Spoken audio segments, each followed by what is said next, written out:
Welcome to this week's podcast with Chris and Kat. And this week we're talking about producing the habit of creating viral content. Because it's great, creating the content, but if you don't create a habit of doing it regularly, then, you're not going to get the benefits of all your efforts. Yes.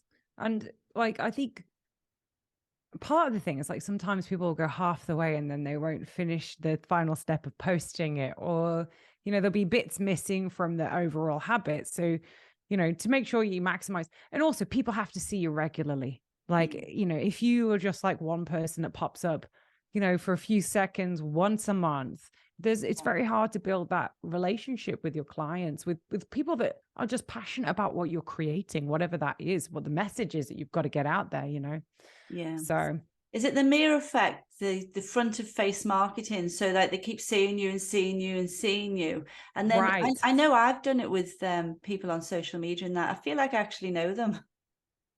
Well, I mean, that's right. Because also it's familiarity with you, building up trust over time. Like they know that you're not just a one and done, like you're just in there for a quick buck and you're going to run off, or, and people, I think it's really important for people to be able to build up level of trust, but also not everyone's going to see every post that you do. That's just the nature of social media. And some go viral, but someone might not be on social media on Tuesday because they had to deal with a flat tire. I don't know. But that might be the day that you posted, and then they might have missed it after then, so there's a time sensitivity to every post. So we got to keep putting stuff out there. And especially the truth is we are all really creating because a mission and our values and the purpose in what we're doing, right? We've got a big cause that we're creating for.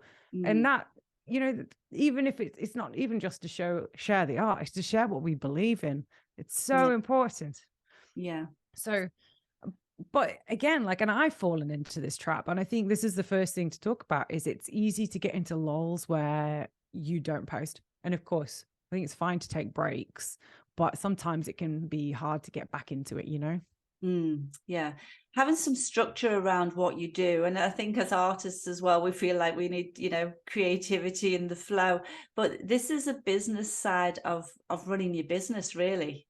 Yeah. That you need structure in any business, in every area of your business. You should have structure. And this is no different. This is actually really important for you to have structure in this area, and actually to make it a lot more easier for yourself as well.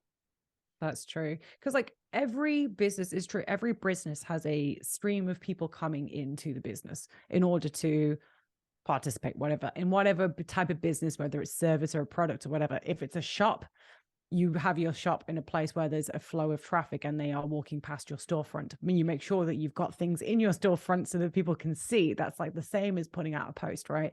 Yeah. Or if you are a service-based thing, you make sure that the service managers of whatever buildings you're working on, I'm always talking about sprinklers now, but you make sure that people know your business because you've done, you've walked the streets, right? It's the same thing as artists putting out posts. And I think sometimes as artists, we can feel a little resentful that we have to do that. Surely people should just find us. Yeah, we'd all love that, wouldn't we? We would all Would it be fabulous? Yeah. But there isn't a business on earth that doesn't have some kind of flow of incoming traffic for whatever is either naturally occurring because of the location, but that location is still something that you have to look after. If you've got broken windows that are all boxed up and no one can see in your store, as an example, no one's going to go in, are they? So you've got to make sure there's an awareness of whatever it is, right? And I think we all agree, don't we, on that? We all know we need to do this. It's well, how can we make it easier for us? Easier and more enjoyable, that it's not a task. So that's what we're looking at a bit today as well. Perfect. So I think firstly, obviously, I think people understanding exactly what kind of content and what platform they're working on is really important. Obviously, we've done a whole podcast on how to make great viral content. If you go to, I think it's called How to Get Your Art Seen by a Million People, something along those lines. Go and watch that. And it talks about platform specific, like how you can analyze that. But in short, just very quick for this, it's just the 10-10 method I recommend anyway, which is Gary Vee's model, which is 10 hours of using the platform very consciously, like looking at each post and looking at what is doing well and what isn't doing well, and analyzing and thinking like, oh, why did I like that post? Why didn't I like that post? Why did I skip past it? Why did I stop and read it? And doing that for 10 hours, super consciously, not like scrolling mindlessly. And then 10 out and then posting 10 items and then learning from that, like what works and what doesn't. So once you've got that, an idea, this is what you're saying, is it? This will give you an idea of what content that you want to produce, because you're seeing it's successful and you're seeing it's relevant to what you do, and it's something that you don't mind doing. Right. And like, so, you know, you can go and you can like search for your area of interest, or you can look at hashtags, or you can look at people that are similar, you know, creators to you, whatever that is, however that looks, and look at what they're doing, look at what worked, look at what didn't. But the act of doing that active research should be part of your almost daily or weekly or monthly routine, however you want to structure it, right?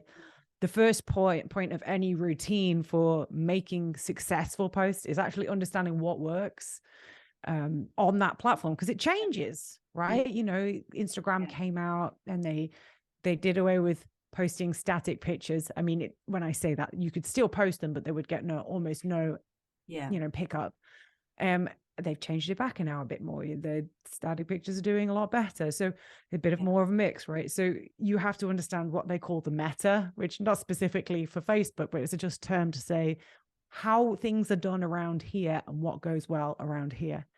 Right. So, you know, and it could be anything from like, oh, all these using this very specific sound, or they're using these like particular angles, and pay attention to things like lighting, color, how, you know, how clear it is, you know, the footage, is it shaky or is it not shaky? Is there a story? Are the text captions, how they laid out, all those things. Anyway, but there's a whole podcast on that. We don't need to go into it, but the act of doing the research is part of the habit. But habits can be easy, like bad habits can be easy to create, but good habits also can be. But all habits are based along a few like basic principles. And the first one is that almost all habits, in fact, I'm sure all habits have a trigger, something that happens that makes you go, oh, I need to do this action. It could be it's a specific time of day, or after I wake up, I reach for my phone, or after I reach for my phone, I go to the toilet, or it might be after lunch, I always do this thing. You know, in some people who are giving up, like I remember when I gave up smoking, I used to smoke back in the day. Oh my gosh, feels like feels like a lifetime away.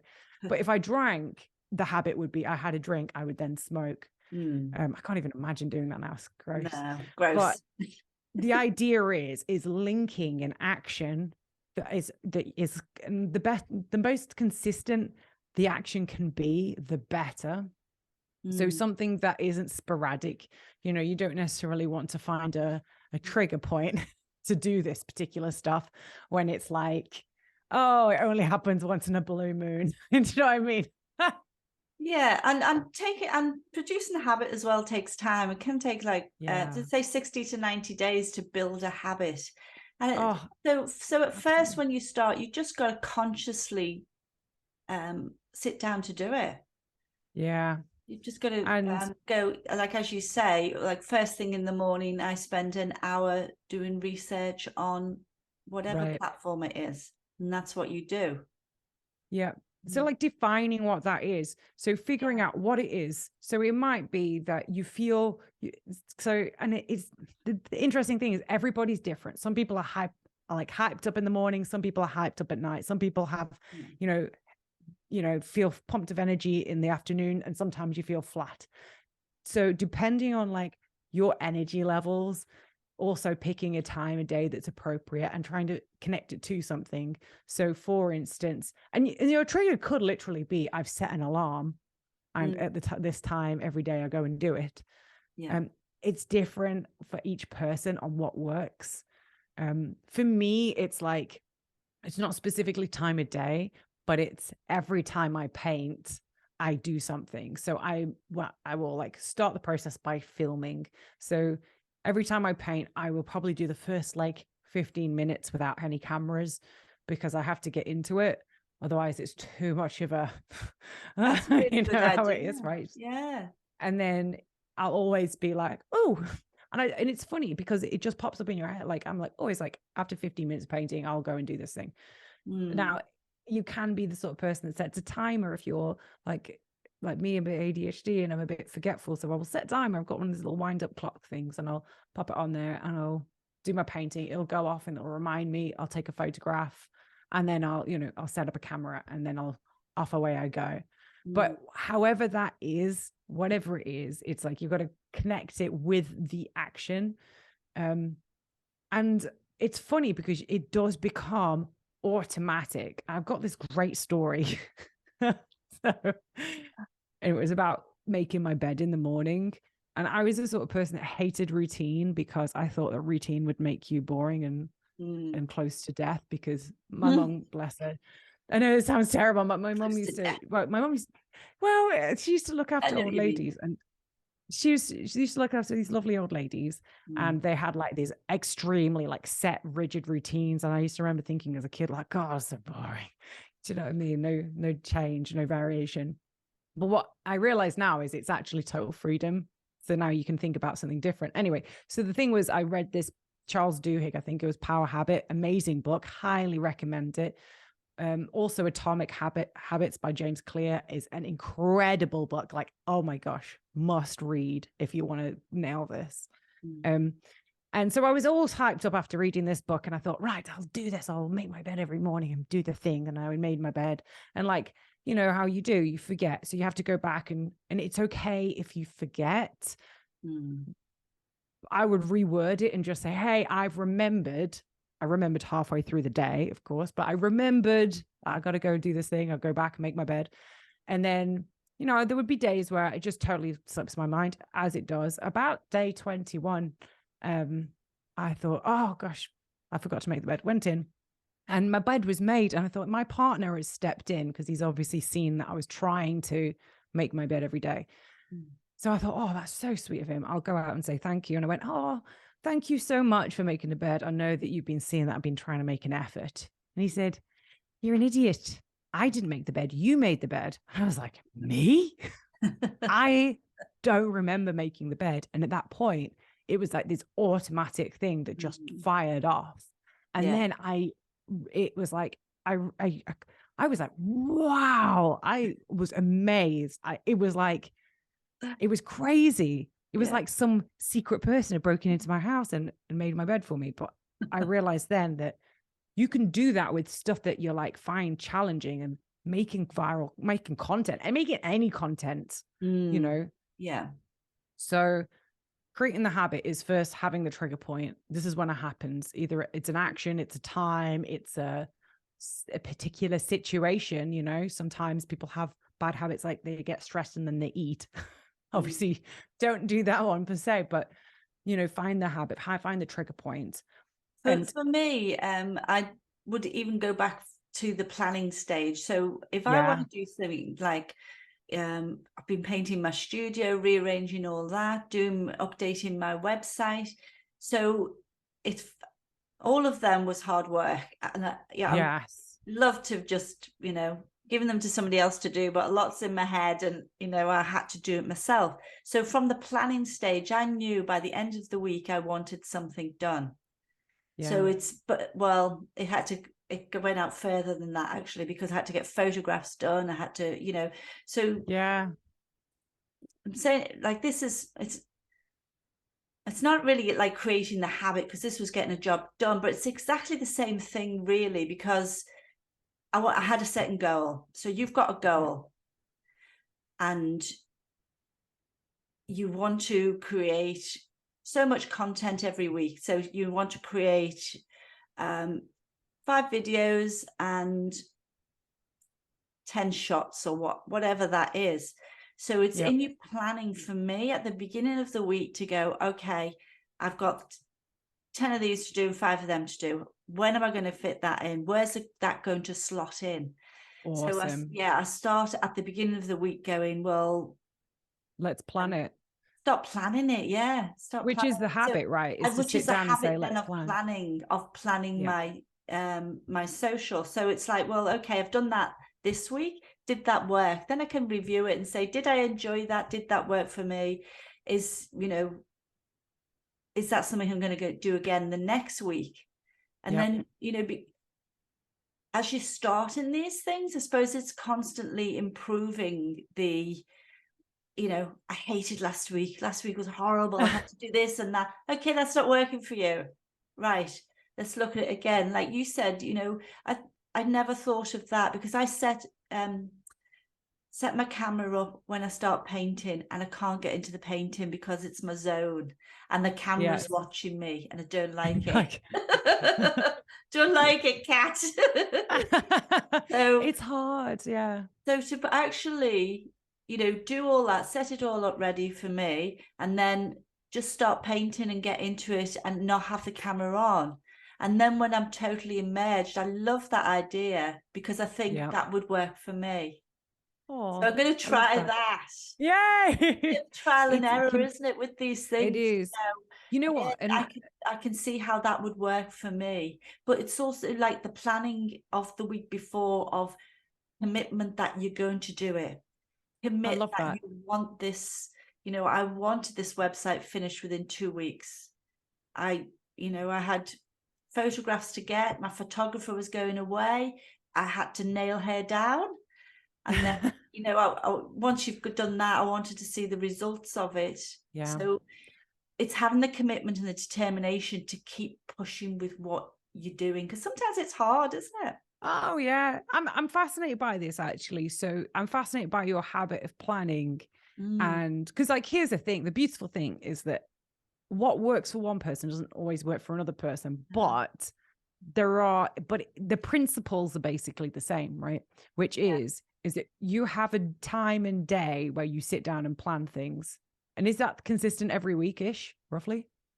It used to be. It used to be when, like, I was building the other business, a service business that we had. That was definitely happened all the time. But with my art business is fits into my lifestyle.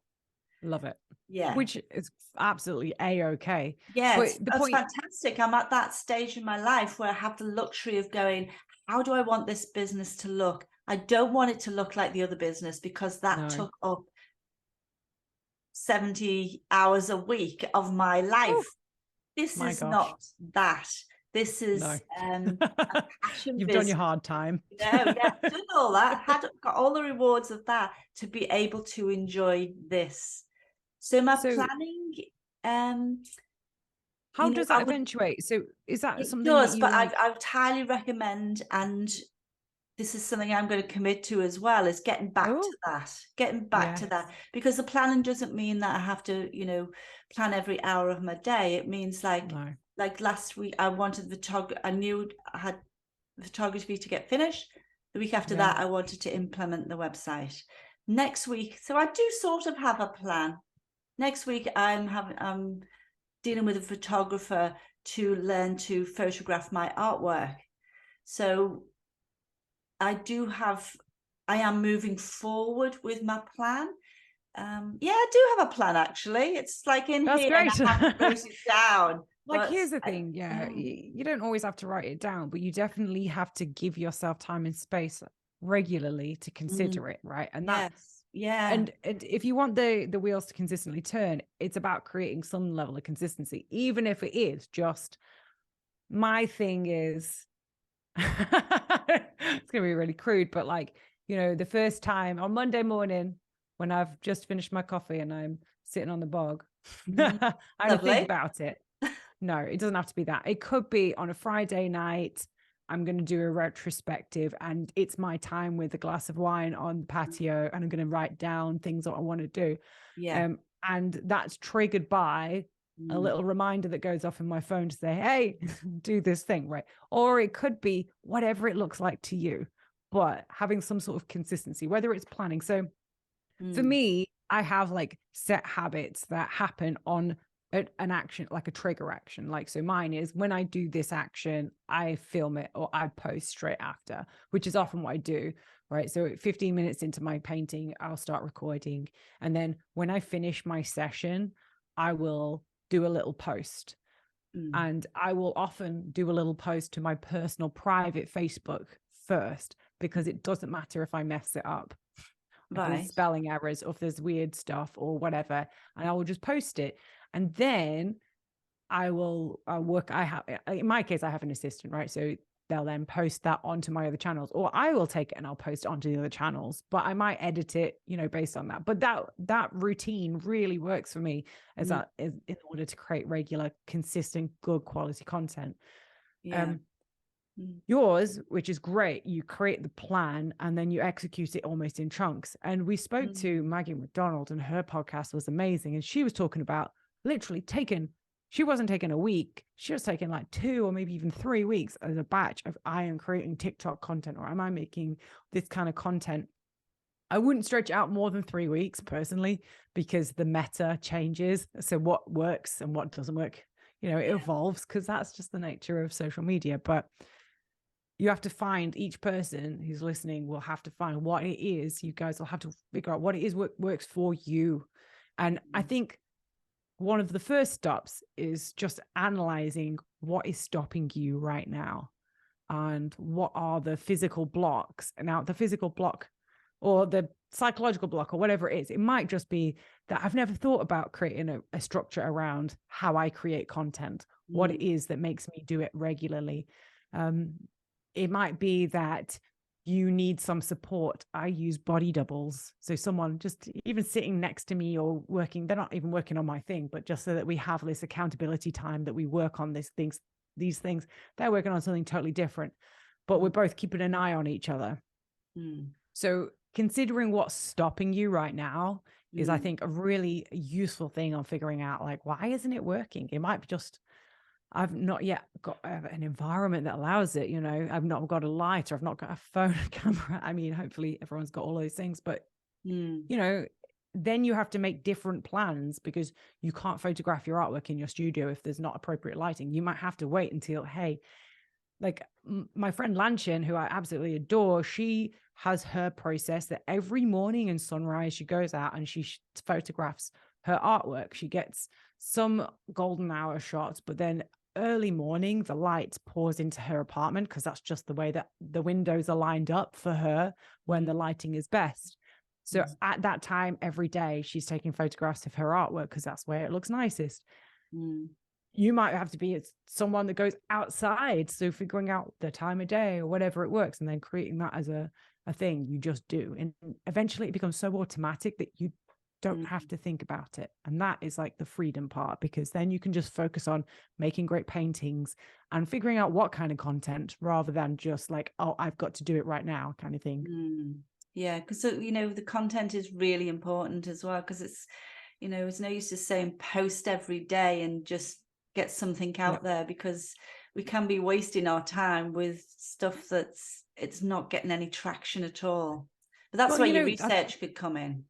Right. And I think that's the big change with social media, right? Back in day, when I was a little one, you could post every day. And because there weren't many artists posting, or because there was low amounts of people creating content, anything goes. You could put up any old rubbish and it would go all right, and you'd get a hit every now and then. It's not really the same anymore. Right now, we have just extreme saturation, so many posts being pushed. The algorithm, which is really just dictated by people, can be fussier and fussier, when it's like, if you're thinking about, you're going to a market and it's the market that sells apples, and there's everyone selling apples. It's like only the very best are getting picked. But at the beginning, 10 years ago, like only 1 or 2 people were in the market selling apples, and you could basically just chuck in whatever you could. So quality does matter now, but I think also it's important to talk about not getting paralyzed by perfection and being accepting of just fact there is a learning process, and you can't get data if you never post. Like, you can analyze stuff as much as we want. So it's this balance between trying to analyze, firstly, doing the 10-10 method, which is doing the research, doing the best we can with what we've got available to us at the time, because that's all you can do is your best. Creating the habit so that you're starting to build some sort of level of momentum with it, and then analyzing it at the end. So did it do well? Didn't it do well? Is it the time of day? Most likely it's not, unless it's Twitter. Is it, is it other things? Have you tried posting just one image? What about a carousel of images? What about looking at doing you standing with your artwork? I love that, by the way. I just love seeing artists proud of their work. I think it's fabulous because people get to see your face and they get to connect with you. All of these different things, testing them out and being like, okay, this worked really well for me. And also part of that research is looking back at our own posts and spending time actually thinking, what worked well and what am I going to do? And I suppose actually having some of your planning process in there, Chris, is really important, rather than just having this automatic posting. That obviously helps with some things, but I think there has to be some more intention to it. So I definitely think I'll be considering what posts I want to put up, and even organizing photo shoots and having it as a regular thing. You can say like, I'm going to organize a photo shoot with a friend, like just bring a friend along with a camera who can take some nice photos, and just make it this is the thing we do on the 1st of every month. It could be as simple as that. I tell you what, that's like, I went out and first photo one was about 4 hours, and we'd done like one area, one. Oh, you did a photo shoot? Oh yeah, one area of like what we were going to do, and then because we had like doing bush things because we're traveling, bush things, beach things, overlooking the cliff. That it's quite exhausting. So I would say chunk it down as well, to go well. To keep that enthusiasm and to keep it going, the creativeness of like how to do the shots and everything. It was full on. But like with that, I've got so many hundreds of photographs that I can use over time now. So that's like a great thing to go, well, actually, I spent the time doing that, but like that's content for a long time now. Wow. And it's also, that thing with your art as well, that if you can just get them all together and take pictures of them, get a friend to help you, like you'll stand in different places, holding it, doing different things. But that works for me, I think, where it's just, I do something for a week and it's done for a while. And then I just have to, pop them with different comments and that. Like, I'm thinking now the next stage for me is creating a load of just little comment things, just to have them on a Word doc or something. So every time I post, I'm not thinking again, what do I want to say? We just use ChatGPT now. Sorry? So you can just use ChatGPT. There's a new thing where you can feed it your previously written things to say, hey, ChatGPT, you're now Chris Mercer artist, and this is how you talk. And I'm Chris Mercer artist is going to talk about X, Y, and Z. Write 10 posts in this style, and it will. It's amazing. But you can also write it yourself. Yeah, if that's your thing, some people are absolutely amazing at writing posts. You read them and you think, oh, it's so interesting and good, and that writing's not my thing. So I might try that. Well, look, everybody's got their strength. You wouldn't expect like a cinematographer to be the person that writes the script. They in a film, they're different things. And also, like, as artists, we wear so many hats. It's okay not to wear every hat. To be an expert, as long as we know what we want to get to. Eventually, that's all that matters. So sorry, when you said before though, like, look at what's stopping you, that is like so important, because we're not doing it for some reason.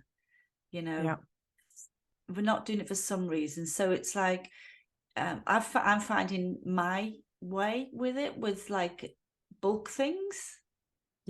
Just work constantly at something for a while, and because I've always liked project work, get into a project, get stuck in, move on.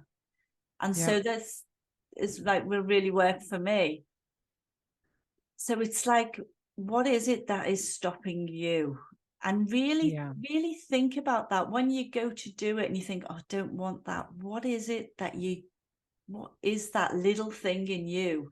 Take the time. If you spend a day asking yourself, what is it that I'm scared of? What is it that I don't want to do here? What is it that is making me feel like I just want to go and sit down and watch TV? What is it? And Yeah. then that will be a massive, massive benefit to you, because once you've got Because, over what is that, there'll be no stopping you. oh yeah, that's Yeah. very true. And like, here's the thing, different things for different people. Mm. Everybody's got their own thing. For Yeah. me, it was learning to work with ADHD and like learning to work with, for me, it was inattentiveness. So it wasn't even necessarily, I didn't have the habit because there was something particularly stopping me per se, other than I just didn't think about it. Honestly, out of sight, out of mind. So and then I set an alarm on my phone to remind me, but then I would miss it because I'd lose my phone. So now it's got a klaxon that goes off, which is, if it's near you, it gives you a little heart attack. But, Yeah. and then I would turn it off and I would forget. So then I introduced a body double. So we Mm. work together. And when I say we work together, I mean we sit in the same room and both work, but we're not literally working on the same thing. What a Mm. change, Mm. and it's like what works for one person is different than everyone else. But the point is giving it some conscious thought, Yes. analyzing why you're not doing it, Yeah. or what's stopping you, if there is something that's stopping you, and making a plan around it. So a plan could be, I'm going to be doing this on this day, this on this day, this on this day. It could be I'm spending a week on this, Mm. or it could be at 4 p.m. every day, I'm going to do this. Or it could be every time I do this specific action, I'm going to do this, and making a contingency plan.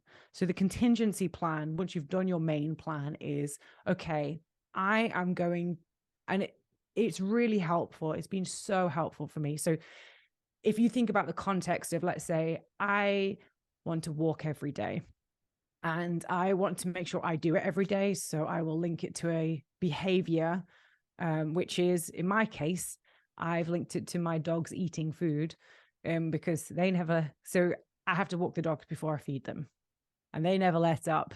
So that's the greatest, right? So I've found a way to connect it to a trigger point. Mm. Mm. But but then what is the contingency? It's raining. Okay, it's raining. Also, on the days where it rains, what are you going to do? Okay, so I've actually gone and purchased a raincoat and I've purchased an umbrella so that on those days, I don't have, like, it's not an excuse. I still go and do it.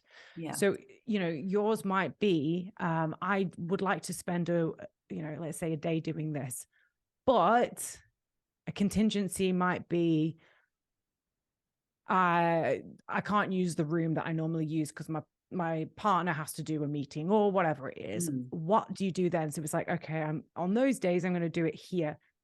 People that write out those contingency plans, there is a special name for it, but I can't remember what it's called. Mm. The plan B or C or D or whatever it might be. People that do that and actually give conscious thought and even write it down are way more successful, because when it comes to it, because what happens is your brain is usually a little, by the time we get to doing some of these things, you're already a little bit tired, you've been working. So, trying to work around it. And sometimes it's very easy to be like, whatever, I'll not do it today.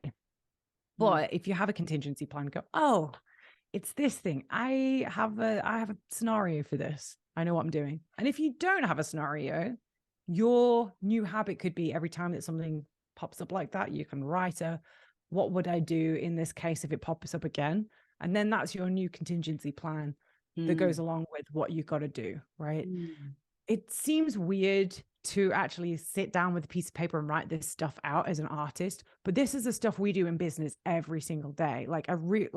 Because we've got to think about ourselves as real businesses. Real businesses do this all the time. Yeah. And time is a big thing. Like you said, what time of day works for you? Like you say, if you're tired and you're going to do this, it's like, well, that may not be the best time for you to do things. Yeah. It might be that, you know, you need to do this first thing in the morning, or it Right. might be, you know, it might be your last thing at night job, but it's fitting it in where it works for you, because we've got to be on when we're doing these things as well. Yes. You know? Right. Because we're Yeah. putting out our personality and ourselves. So if we're Yeah. like, So we can't be. Yeah. So it's all a learning curve, and you know, you're going to have to trial a few things, but this, if we don't get this, you don't get out to people, you don't get to share your story, you don't get to sell your products. So it's like, how important is this to make time for this? And once you create a structure sets you free.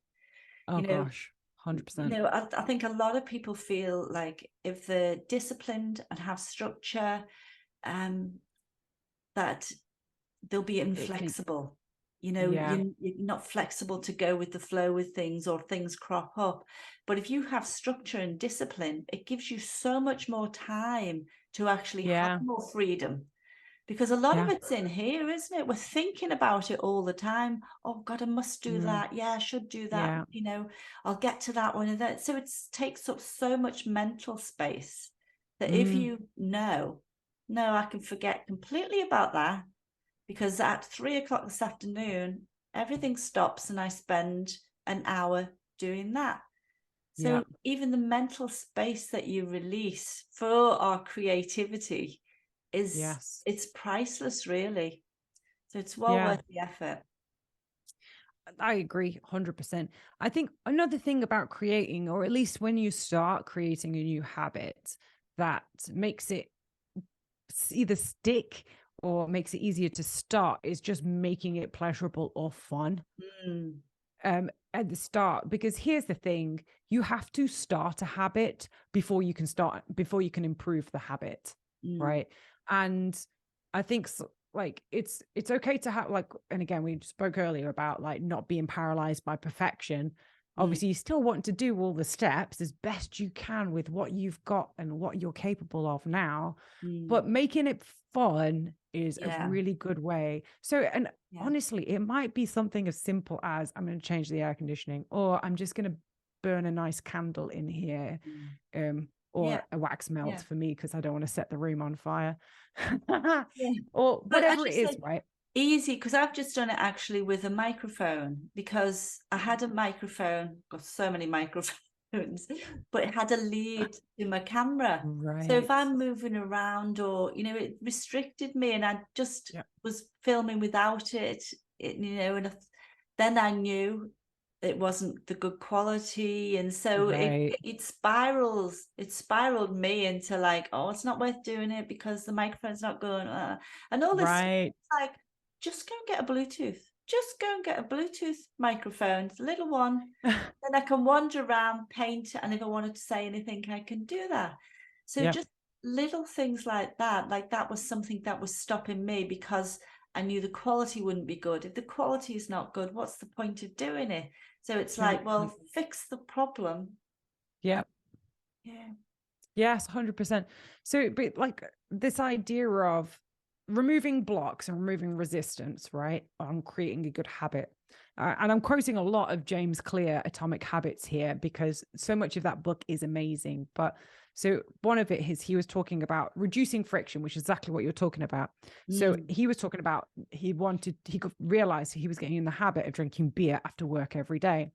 So the way that he stopped, actually, he didn't stop entirely, but the idea is to reduce it so that habit was diminished, because we're talking about the same things that build up habits are also the same things that can remove bad habits. So he moved it. So the beer was always at the top of the fridge. All he did was move the beer into the little drawers at the bottom, where you normally put vegetables and forget they're there and they go moldy. But, right, that's it. That's the moldy veg drawers. But he decided that he would put the beer in those drawers. And so now it was no longer in visual, because his habit, he had assessed that he would make a visual cue. He'd have a long day. He'd open the fridge. He would see the beer and go, I'll drink a beer. When the beer wasn't there, he wouldn't have that thing. He'd have a hard day, he'd open the fridge, and then he would see us something else. It probably was yesterday's cooked sausage or whatever it is. I don't know. Yeah. Beer ham. Yeah. And he would eat that instead of drinking the beer, right? So just by adding that teeny bit of friction, he could remove a habit. But also the same is of building habits. So you want to have a habit of making content.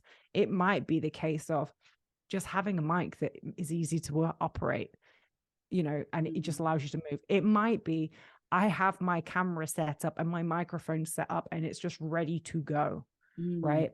Yeah. Like for me, having executive dysfunction experiences, I have to, sometimes the only thing I can do, I can't do the actual painting with the camera stuff, but I could set the camera up. So that might be the thing I do, right? Yeah. It might be just do the thing that reduces the friction, even a tiny weeny bit, you know. Honestly, it's so funny how in his case, just moving the beer from one shelf to another, you know, that tiny bit of friction makes such a big change, but also recognizing the friction in our own lives. So that's also a really good part of like considering what's stopping you. It's like, where are the friction points? Yeah, you just reminded me actually, like I went on the NLP course a couple of weeks ago, and then through that, it was learning how I made good decisions. So yeah, it was fantastic. When you can look at how do I make a good decision? How do I make a decision? And then go, what was a great decision that I made? Then actually, what did I do? And we can all do this. It's like, for me, I looked at something external and then thought, that needs sorting, that needs fixing up. Then I internally visualized what I would need, seeing the picture of that, talk to myself again internally. Oh, that would be really great. That would help with bop, bop, bop, bop, bop. And then I felt good about that. So it's kinesthetic. So it's visual external, auditory internal, visual internal, and then kinesthetic, feel good about the decision. So it was looking at, you know, like you make decisions and some of them take you forever. They're bad decisions that take you forever. When you make a good decision, you can look at how you've done that and replicate that when you need to make a decision. Amazing, isn't it? So I'm just thinking now, when you're saying about habits, could we do that with habits? When we have a fantastic habit, analyze what we do. Yeah. Right. Do we hear something? Is it external, internal? Do we feel something? But it's only when we have a good one, because we want to look at the best case scenarios of things. And then when we're trying to replicate that, to go, okay, well, now I need to do this. I'll experiment with this on myself and let everybody know. When I have a good one, and okay, I want to put that to social media. Yeah. What do I do first? Is it visual? Is it kinesthetic? What do I need to do? I'm going to do that. I don't have the answer on that at the moment. Yeah. Interesting, isn't it? Super fascinating. Yeah. Understanding the trigger points, understanding the friction points, understanding the ease points, and understanding like where we make those decisions and how we make those decisions. Because again, like the strange thing is about doing a podcast like this is that everybody is different. And when you go to watch things, they say, okay, you have to do this step and this step and this step. It actually almost never works, because it will work for one or two people, but not for the whole. So you have to do this self-reflection, and it's so important. So, because for me, somebody sitting in the same room as me, no, that's, you know, look, no, that wouldn't work for me. That's perfect for you. So it is, you know, all of this stuff is finding what works. Yeah, finding you. So, you know, it's experimenting with all these things. You know, are you a project person who needs to get stuck in and just paint canvases for social? Yeah. That's what Maggie was saying. She does. She just has these little square ones, paints them for her social media reels, and gets that done. So that's me. I'm a project person. Get stuck in, and you know, I won't touch it for I'd like to say a month or something. Have a month's month's catalogue. Or are you like you know, a little bit every day, you know? Yeah. Everybody's got their thing. I think the most important is just, if you are doing it by the month, is just making sure that if you're doing a month on, month off, that you actually get back to the month on whenever that is, right? Or however it is. And again, it's creating the trigger point. That trigger point might literally be a calendar appointment. Or, you know, if you're a person like me with like executive challenges, often I will schedule appointment with someone else because I hate letting other people down more than anything, right? So I might schedule an appointment with a photographer, and I have to meet on a certain point, and then it's like an event that triggers it.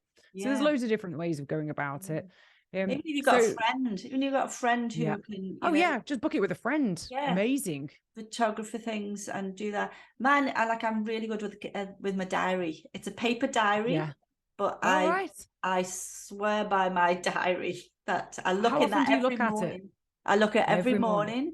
And it just triggers me to think, oh gosh, I've got, you know, some photographs to do. I've got to buy the Lightroom program. So I have all the things in my diary that I need to do, and I have to look at it daily, because otherwise I don't know what I'm doing.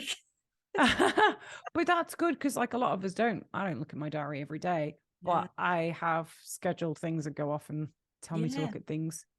So. But what the most important is things to find what works, and also analyze, is it working as optimally as you want? Because like maybe mine isn't. Maybe I should be getting a diary and doing them someday. To be honest, daily planning or daily scrumming is very helpful. Even if it's just, you're not doing it formally, but you're just sitting down and just cogitating over what it is you're going to do each day. Having that time and space as a regular thing. Definitely. Whether it's over your morning cup of coffee or whatever it is, but having that regular thing makes such a difference. So what are your top 3 things, Chris? My top 3 things would be structure. Structure will set you free. And you know what? I was probably so against doing structure, really, when I was running a business, because, you know, I felt like I was taking autonomy away from the team. I thought the team, you know, because I'm very independent and I'm a really, you know, quick worker, thinker, and I expected everybody else to be the same. But people like structure. And when we put structure in place, everything flows great. And so I really then started to appreciate structure for myself, because you know where you stand. You just know what you've got to do. You don't have to keep going as well. You can go, okay, I'm really getting stuck into that for an hour or two, then I'm finished, or you know, whatever. But it will set you free. Structure and discipline. It sounds contradictory, but that will set you free. But it does. It sets you free, because like often you'll end up spending twice as long without the structure and discipline. You spend 2, 3, 4 times as much time doing something that you could do really quickly with a bit of structure. Then you've got all that time spare to enjoy yourself. Number 2, commitment and direction. Ooh. If you're committed to what you're doing and you know where you're going, you know, I like that commitment and knowing. You're right. It's you know what you want to achieve, and you're committed to it. You know, so, and maybe set yourself a target to go, well, for maybe the next 30, 60 days. This is I commit, and I commit to this direction, because that can be an issue if you're committing and you're changing and that. So but the idea of understanding a direction, like asking the question, what habit do I want to have? Or what outcome do I want to achieve? I mean, the outcome more, really. Yeah, because it's a goal. So your direction is the outcome or a goal. So what is that you want to achieve within the next 30 to 60 days? And then what do you feel if you commit to that you'll achieve that goal? That's number 2. And number 3 is research. You know, it's great to do all these things, but if we don't know what will work for us, then, you know, we don't want to be wasting our time doing lots of things that are not going to get anywhere. So research, that's And my top also 3. I suppose along with like research is also analysis, so looking at your own stuff. So I guess it's all kind of the same thing, but it's like looking what's doing well and what didn't do well on other people's stuff, and looking what did do well and didn't do well on your own stuff to get a picture of actually what you should be doing. That helps hugely. It really does. Yeah.